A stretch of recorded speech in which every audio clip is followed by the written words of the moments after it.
teaching Sunday school. I found it just totally, totally, totally boring. I mean, totally.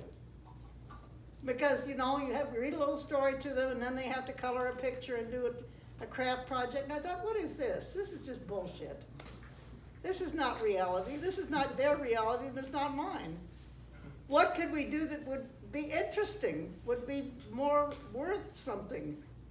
How could we put some life into things?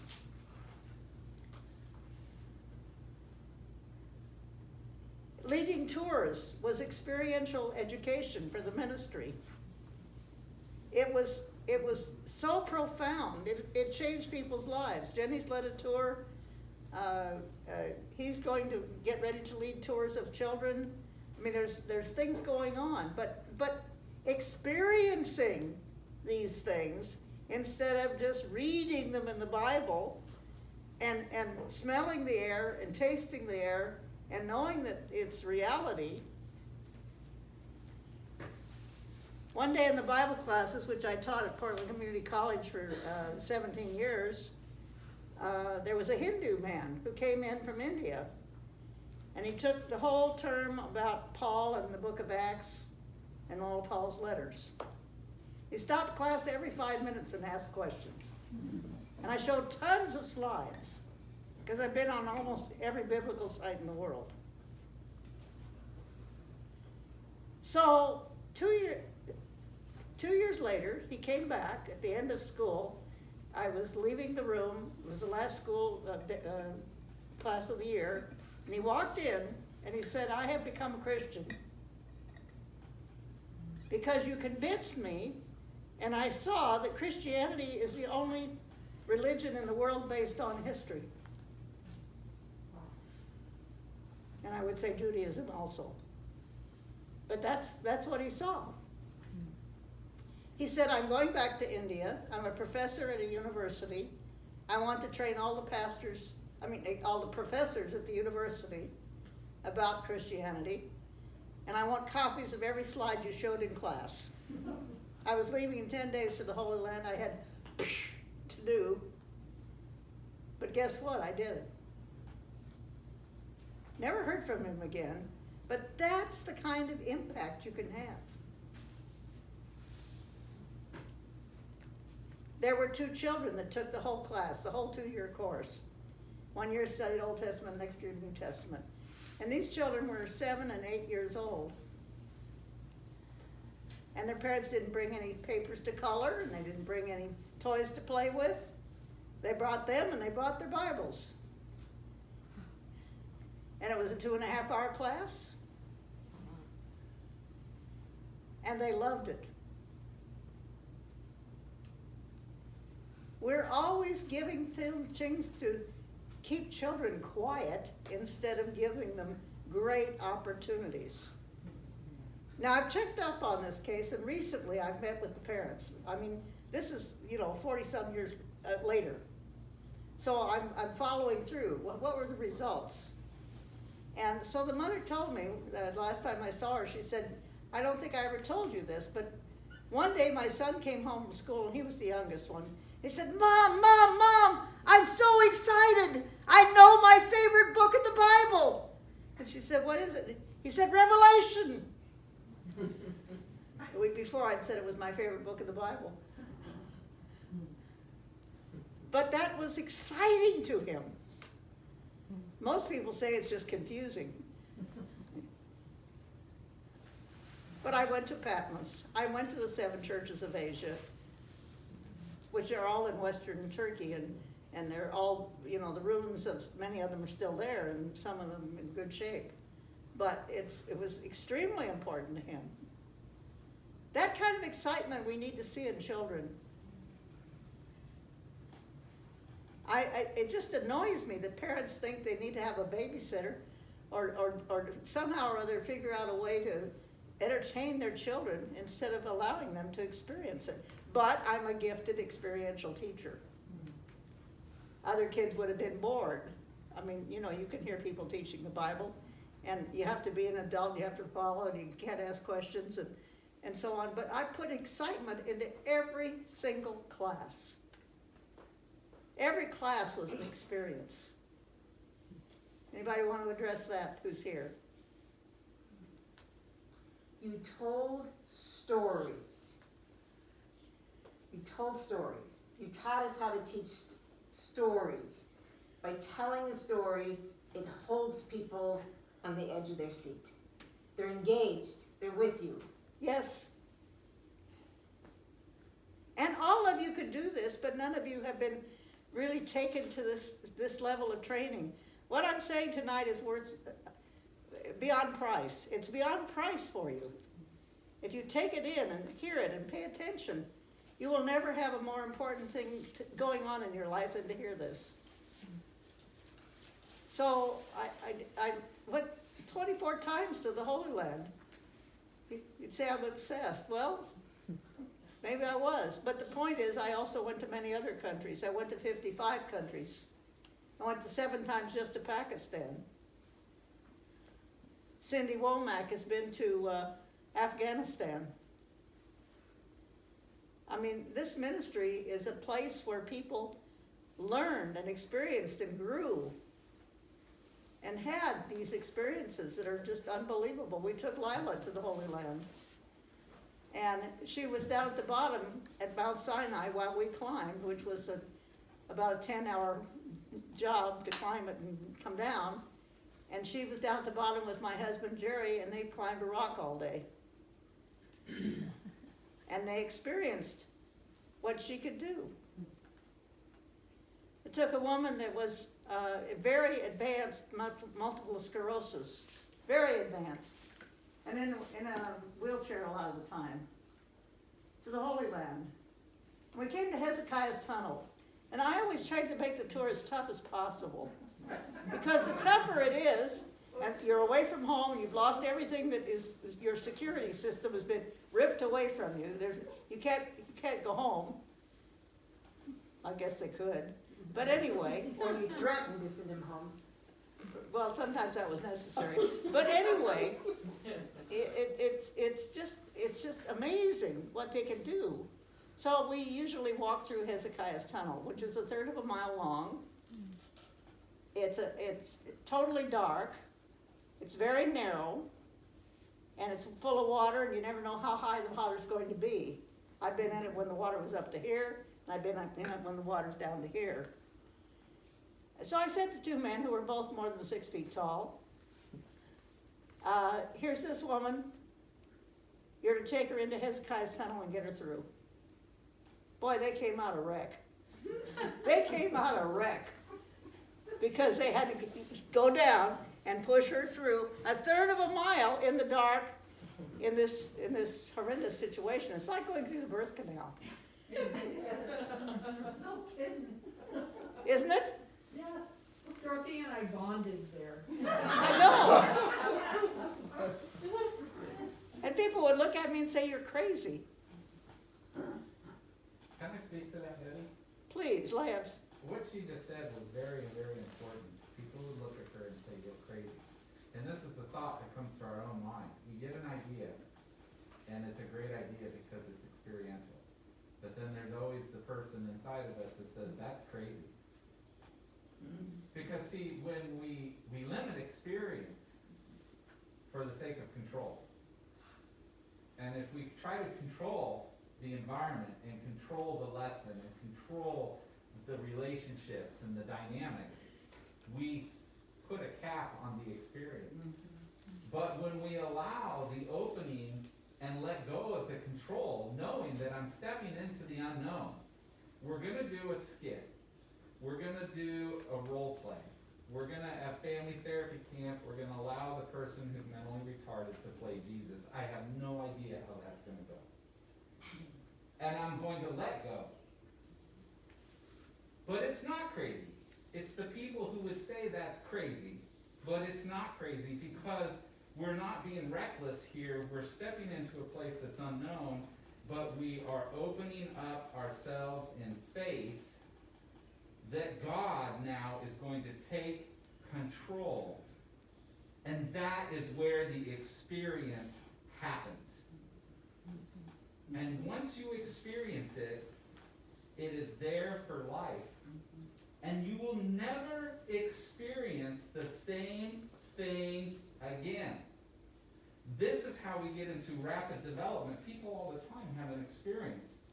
They go to a restaurant, they experience something, they get together with certain people, they experience it, and then they want to go back and experience it again. But how many times we find out you cannot recreate ever the same experience. And knowing that allows us to move on to the next real dynamic experience.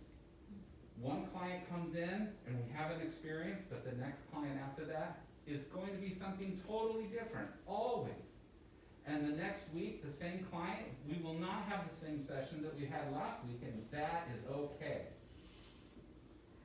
So the craziness to the world is a person who's opening up and letting go in faith in the kingdom of God. It was interesting. I had a woman come in who was terrified of crossing bridges, and she was really seriously paranoid about it. So I didn't have a client in the next session, and I said, get in the car. We're going to drive across all the bridges, and when we're done, you'll be healed. I immediately made it experiential, which was, kind of a miracle. That's a big decision to make. Use all those miles and drive all those bridges. So that's how creative you can be. It's really, really enormously important to recognize the flexibility that is in this organization, and yet we're staying in a healthy, good place. How many would say that's probably true?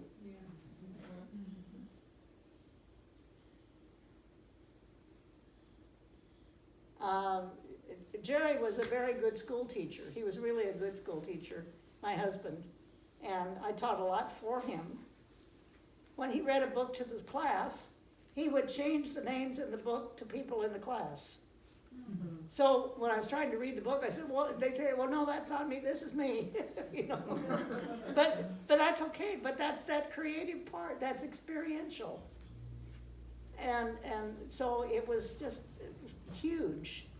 And he'd get crazy ideas. He decided that we were going to see all the covered bridges in the Northwest. So here we are in the summertime driving to all these covered bridges. I mean, it was a big ordeal. I mean, you drive miles and miles and miles and then find this covered bridge, and some of them were gone, and and so on. And then one summer we did ghost towns.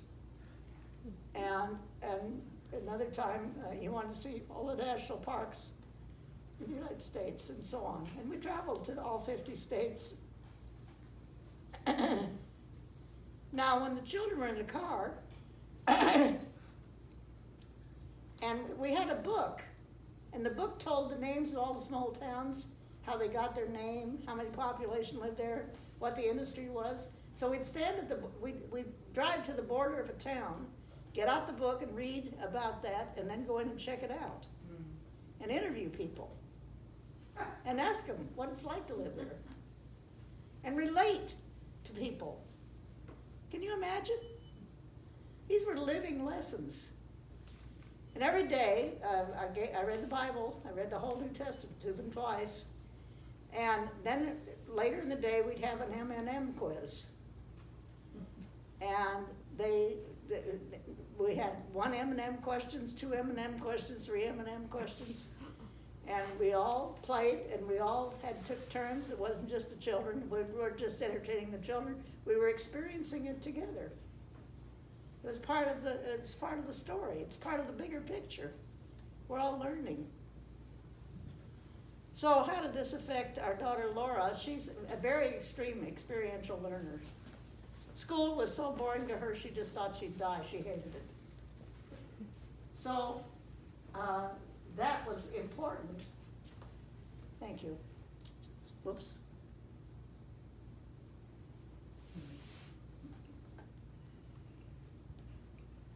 And keeping her busy, that was a big struggle, because she was keeping everybody busy. I mean, and she was, she was very creatively wild, and so on and so on. And for example, she decided she was getting married the day she graduated from high school.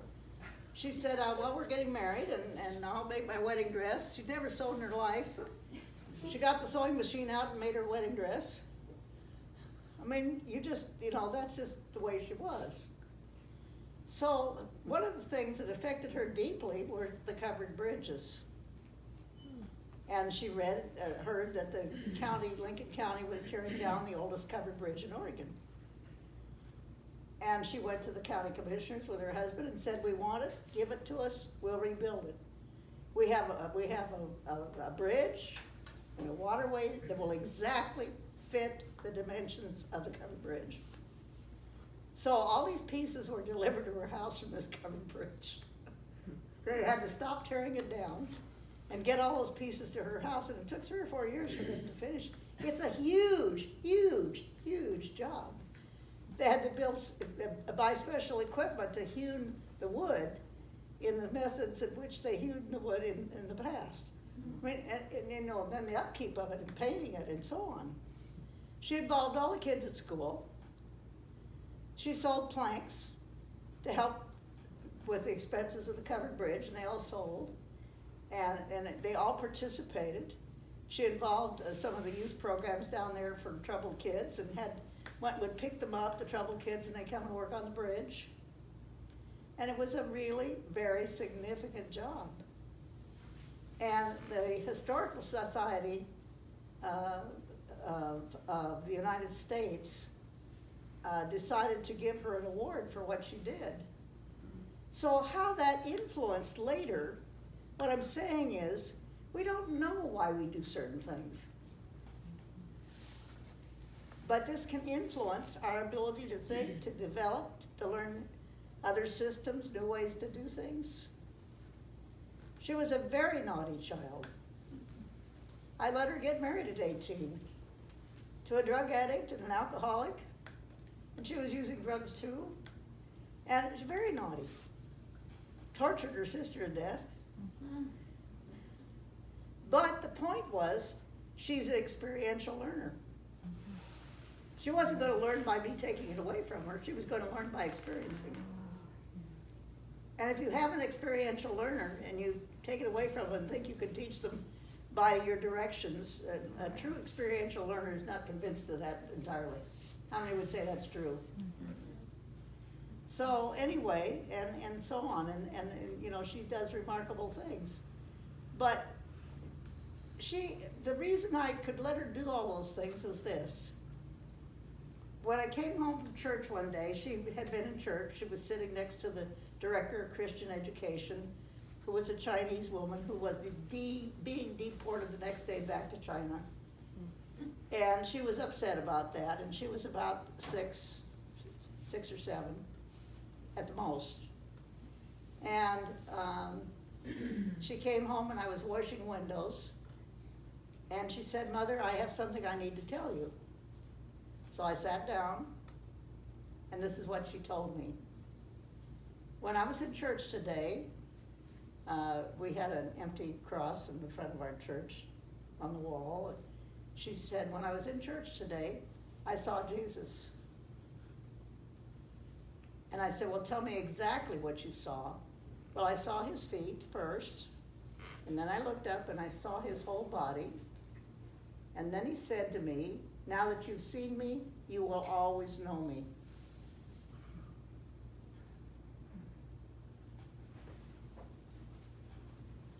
I had her tell me the whole story twice.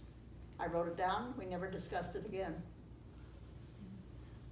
But it assured me that God was really going to be in charge of her life, and that no matter how crazy she was, he would pull her through, that he had a plan and something that would happen, and some things that she needed to do in this world. When Jenny had a 5th grade teacher that changed her whole outlook on education. I mean, it literally changed her totally. So when she's 13, her girlfriend's 14, I took them on a 27-day trip to the Middle East. You want to talk about that a little bit? Sure. So just that she decided to have us have an experience she went to the middle school teacher, social studies, and had us change our curriculum so that we studied the Middle East all year before we went.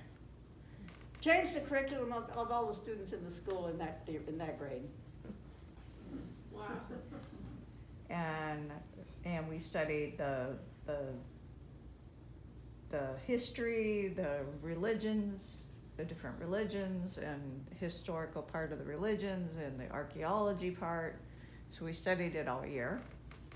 And then we went on the trip, and it was, you know, a lot of crazy things going on. Like, I think I was held at the Syrian border where they wouldn't let me through because my picture didn't look like I looked then, because you get a really short haircut. At least we did back then, right before you went, and my picture had longer hair for my passport.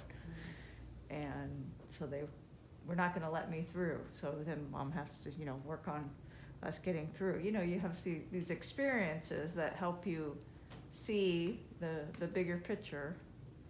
And of course, to be baptized in the Jordan with my parents and grandparents is a major gift that will always be with me in my life.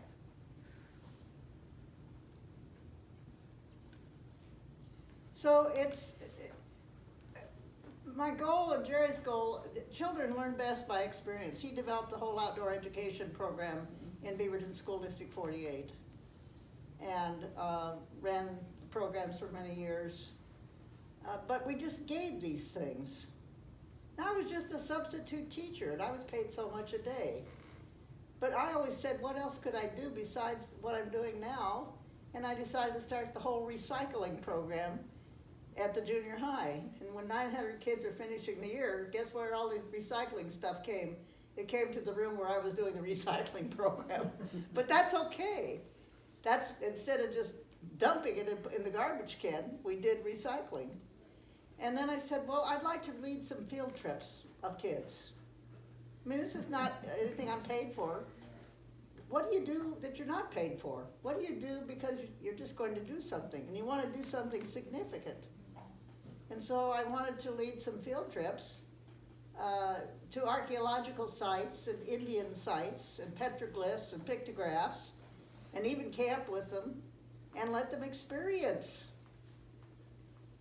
So it's really, if you really decide to be an experiential teacher, you will change your whole perspective of education. It'll change you inside. It just puts a different light on it.